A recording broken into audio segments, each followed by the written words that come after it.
শুধু এই আরজি করের ঘটনাই নয়, বিভিন্ন সময় আমরা দেখেছি যে প্রাক্তন মুখ্যমন্ত্রী কখনো এই ধরনের ঘটনাকে ছোট ঘটনা, কখনো অন্যান্যভাবে আখ্যায়িত করেছেন।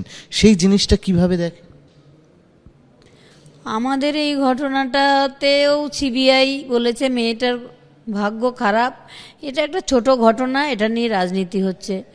একটা ডাক্তার তার এমডি কমপ্লিট করতে মাত্র 6 মাস বাকি, এত কষ্ট এত পরিশ্রম করে সে যখন একদম ভালো সেটেলড হয়ে একটা সংসার আবদ্ধ হবে, বিয়ে দেব তার, আমরা ভালো থাকবো, ঠিক সেই মুহূর্তে কি হয়ে গেল, সমস্ত সংসারটা আমার ছারখার হয়ে গেল। আর সেই ছেলেটা যারা এতদিন ধরে একসাথে পড়াশোনা করে, পড়াশোনা শেষ হলে সেটেলড হবে, সেই ছেলেটার জন্যও আমার অনেক কষ্ট হয়। আমি ভাবতেও পারি না এইটা একটা সুরক্ষিত বলয়ের মধ্যে কেন ঘটলো এই ঘটনাটা আমার মেয়ের সঙ্গে। মনের মধ্যে কোথাও আপনারও মনে হয় যে ক্যাপিটাল পানিশমেন্ট?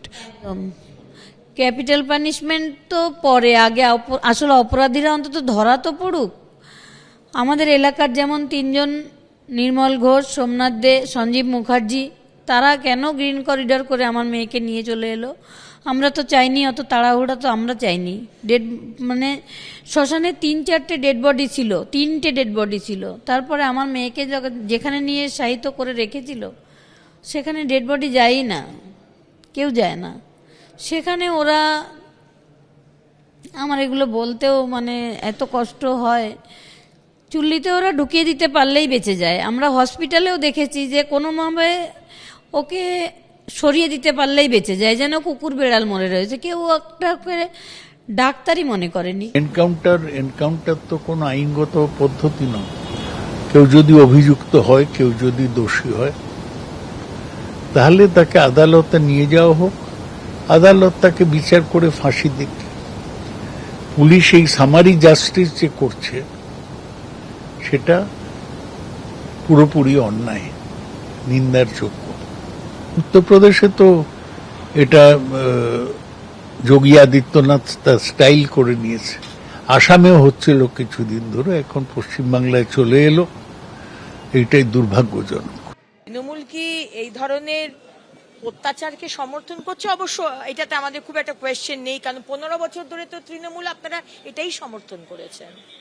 যাদের ধর্ষণ হয়েছে আমাদের মহিলাদের, তাদেরকে অপমান করা হয়েছে, আমাদের ক্যারেক্টার নিয়ে কাটাছেঁড়া করা হয়েছে, 8টার পর বেরোনো যাবে না, সর্দি কাশির মতো ধর্ষণও একটা জিনিস, রেট বেঁধে দেওয়া হয়েছে, অপমান করা হয়েছে। আপনারা যে এই কথাটা বলবেন এটাই তো স্বাভাবিক, কিন্তু বাংলার মানুষের জবাব দেবে। কেউ ধর্ষণ করেছে, তাকে ধরা হয়েছে, তাকে ক্রাইম সিনকে দেখাবার জন্য যখন তাকে নিয়ে যাওয়া হচ্ছে, সে চালাকি করে পালাবার চেষ্টা করছে, তখন তাকে মারা হচ্ছে। যারা এই ধরনের ভাবছেন যে পার পেয়ে যাবেন, কেউ জানতে পারবে না, আপনাদের কেউ সাহায্য করতে পারবে, কেউ বাঁচাতে পারবে না, এইটুকু আপনাকে বলে দিচ্ছি। এটাকে আমরা সবসময় ধিক্কার জানাই যারা করেছে, এবং এটার বিরুদ্ধে যেমন মানুষের একটা ক্ষোভ আছে, আমাদের সবারই ক্ষোভ আছে, এবং যারা ঘটনা ঘটিয়েছে দৃষ্টান্তমূলক শাস্তি হওয়া দরকার, ফাঁসি হওয়া দরকার আমরা মনে করি, এবং খুব স্ট্রং অ্যাকশন নেওয়া দরকার। কিন্তু তার সাথে সাথে আমি এটাও বলবো যে এই যে পুলিশ এনকাউন্টার যে করা হচ্ছে, কিন্তু লকে কিন্তু করে মানে সাপোর্ট করে বা লয়ের গাইডেন্সে কিন্তু হচ্ছে না। আমাদের দেশে কিন্তু একটা আইন আছে, একটা সিস্টেম আছে, সেটাকে মেনে কিন্তু করা হচ্ছে না। যেটা আমরা ইউপির কালচার দেখেছি, যবে থেকে বিজেপি ক্ষমতায় এসছে, ইউপির কালচার কিন্তু আমরা আস্তে আস্তে বেঙ্গলে দেখতে পাচ্ছি, যেটা বেঙ্গলের কালচার নয়। ইউপি 2.0, আমরা এতদিন শুনতাম ইউপি হচ্ছে এনকাউন্টার রাজ, ঠকতো সরকার। আজকে বাংলায় এই প্রথম এনকাউন্টার আমরা দেখলাম, এবং বিজেপি, আমার আশ্চর্য লাগছে, তারা বলছে এটা দৈব বিচার। আমি যতদূর জানি ভারতবর্ষের মানুষ, বাংলার মানুষ, আমরা এখনো একটা দেশে বাস করি যেটা সাংবিধানিক আচারে চলে, যেটার সংবিধান হচ্ছে সুপ্রিম রুল বুক। আমরা তো ভগবদ্গীতা, বাইবেল, কুরআনের বিচারে চলি না, আমরা তো কনস্টিটিউশনে চলি, এবং আমরা বিএনএস, বিএনএসএস, আইপিসি, সিআরপিসি যেটা ছিল, সেই বিচার ব্যবস্থা, সেই ন্যায় ব্যবস্থায় চলি। তো সেইখানে দাঁড়িয়ে বাংলার মানুষকে যদি কোনো পার্টি, কোনো সরকার বলে যে তারা দৈব বিচার হচ্ছে, এর থেকে বড় লজ্জাজনক জিনিস হতে পারে না। ভারত মেয়ে হারানোর যন্ত্রণাটা একটু হলেও কমেছে, যে সেই ক্রিমিনালদেরকে সরিয়ে দিয়েছে। আরও ওর সঙ্গে যারা অভিযুক্ত আছেন তাদেরকেও এনকাউন্টার কি ফাঁসি দিতেই হবে সরকারের কাছে, এটাই দাবি। এটা আমার দাবি, সবার দাবি থাকবে। আর যদি টিএমসি সরকার থাকতো তাহলে আজ ওই এনকাউন্টার হতো না, ওই ক্রিমিনাল বাড়তেই থাকতো। যেমন আমার তামান্না চলে গেছে, তখন আমি বারবার পুলিশের কাছে চেয়েছিলাম, বিচার চেয়েছিলাম, দুয়ারে দুয়ারে গেছি, বিচার চেয়েছি যে ওই ক্রিমিনালদের ফাঁসি দিতে হবে।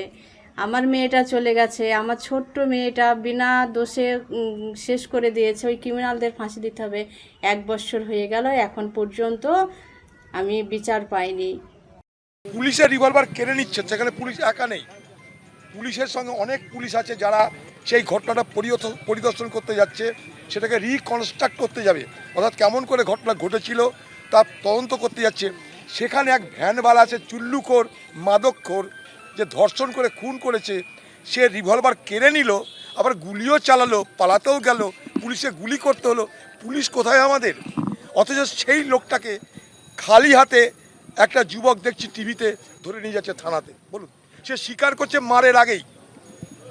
তাহলে আজকে পশ্চিমবঙ্গের পুলিশটা কোথায় আছে বলুন আমাকে? এই পুলিশ দিয়ে কী করে পশ্চিমবঙ্গের আইন শৃঙ্খলা রক্ষা হবে, এটা আমার কাছে একটা বড় প্রশ্ন। এখন মুখ্যমন্ত্রী আসছেন, মুখ্যমন্ত্রী বলছেন, মুখ্যমন্ত্রীর কথায় এলাকার মানুষ খুশি হচ্ছে, মুখ্যমন্ত্রীর কথাতে এলাকার মানুষ ভরসা রাখছে, এটা খুব ভালো কথা। কিন্তু পাশাপাশি আজকের পুলিশ, সেই পুলিশের দুরবস্থাটা কিন্তু চোখে আঙ্গুল দিয়ে দেখিয়ে দিল। এনকাউন্টার হয়েছে, অত্যন্ত খুশি হয়েছি, কারণ বিগত যে সরকার ছিলেন সেই সরকার তো আমরা দেখেছি যারা জঘন্যতম থেকে জঘন্যতম অপরাধ করেছে তাদেরকে বাঁচানোর জন্য মরিয়া হয়ে উঠেছিলেন। এবং আপনারা জানেন যে হাইকোর্ট থেকে 14টা পিপি চেঞ্জ করা হয়েছিল সেই জঘন্যতম অপরাধীদেরকে বাঁচানোর জন্য। আজকে বিগত সরকার যদি দৃষ্টান্তমূলক থেকে দৃষ্টান্তমূলক সাজা দিতেন দোষীদের, তাহলে আজকে 2026-এ এসে এই একটা ফুটফুটে শিশুকে হারাতে হতো না। কোথাও গিয়ে একটু শান্তি পেলাম যে 13 বছর ধরে লড়াই করেছি কামদুনি মামলায়, যেখানে ফাঁসির আসামিগুলোকে ছেড়ে দেওয়া হয়েছে। আজ এই রাজ্যে প্রমাণ হয়ে গেল যে ধর্ষকদের আমাদের রাজ্যে কোনো জায়গা নেই, অসুর বধ শুরু হয়ে গেছে। 15 বছরের জামানায় বিগত সরকার ধর্ষকদের পাশে ছিল, ধর্ষকদের ছেড়ে দিয়েছে, এবং সাজানো ঘটনা, মিথ্যা ঘটনা, শরীর থাকলে জর্জরি হয়, এই ধরনের বার্তা দিয়েছিল বিগত সরকার। আজ নতুন সরকার আসার ফলে যেভাবে প্রশাসন স্টেপ নিল, যেভাবে এনকাউন্টার করে মারল, এর মতো শান্তি আগে আমরা পাইনি। আমরা কোথাও গিয়ে মেয়েরা শান্তি পেলাম। এবিপি আনন্দ, এগিয়ে থাকে, এগিয়ে রাখে।